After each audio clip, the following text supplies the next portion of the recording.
ನಮಸ್ಕಾರ ಸ್ನೇಹಿತರೆ. ಪ್ರಕೃತಿ ನಮಗೆ ಬದುಕು ಕೊಡುತ್ತೆ. ಆದರೆ ಕೆಲವೊಮ್ಮೆ ಅದೇ ಪ್ರಕೃತಿ ನಮ್ಮ ಕಣ್ಣೆದುರೇ ನಮ್ಮ ಶ್ರಮವನ್ನು ನಾಶ ಮಾಡಿದಾಗ ಆಗೋ ನೋವು ಅಷ್ಟಿಷ್ಟಲ್ಲ. ನೋಡಿ, ನಿನ್ನೆ ಸಂಜೆ ಬಂದ ಭಾರೀ ಗಾಳಿ ಮಳೆಗೆ ನಮ್ಮ ಕೈತೋಟದ ಆಸರೆಯಾಗಿದ್ದ ಅಡಿಕೆ ಮರದ ಮೇಲೆ ಮತ್ತೊಂದು ಮರ ಬಿದ್ದು ನಮ್ಮ ಅಡಿಕೆ ಮರ ಹೀಗೆ ಅರ್ಧಕ್ಕೆ ಮುರಿದು ಹೋಗಿದೆ. ಈ ಮರವನ್ನು ನಾವು ಎಷ್ಟೋ ವರ್ಷಗಳಿಂದ ಮಗುವಿನಂತೆ ಬೆಳೆಸಿದ್ದೆವು. ಪ್ರತಿ ವರ್ಷ ಅಡಿಕೆ ಗೊಂಚಲು ಬಿಡುವಾಗ ಆಗೋ ಸಂಭ್ರಮವೇ ಬೇರೆ. ಆದರೆ ಈಗ ನೋಡಿ, ಅಡಿಕೆ ಕಾಯಿಗಳೆಲ್ಲ ಮಣ್ಣು ಪಾಲಾಗಿವೆ. ಎಂತಪ್ಪಯ್ಯ, ಬಾಳೆ ಮರನೂ ಹೋಯ್ತಲೆ.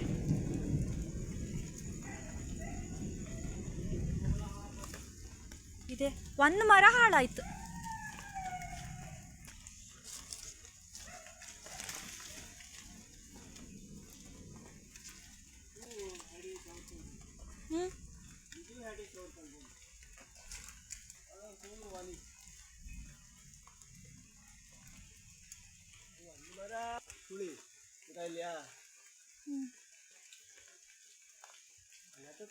होता ಮಾಡಲಿ.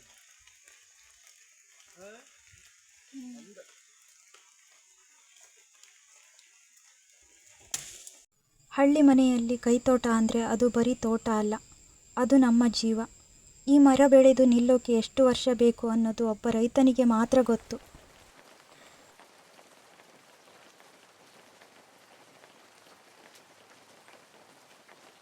ಸರಿ, ಆಗಿರೋದು ಆಗಿ ಹೋಗಿದೆ. ಈಗ ಈ ಮರವನ್ನು ಹಾಗೇ ಬಿಡೋಕೆ ಆಗಲ್ಲ. ಇದನ್ನು ಕತ್ತರಿಸಿ ಬೇರೆ ಕೆಲಸಕ್ಕೆ ಬಳಸಿಕೊಳ್ಬೇಕು. ಜೊತೆಗೆ ಈ ಮರ ಬಿದ್ದಿರೋ ಜಾಗದಲ್ಲಿ ಬೇರೆ ಸಸಿ ನೆಡೋಕೆ ಜಾಗ ಮಾಡಬೇಕು.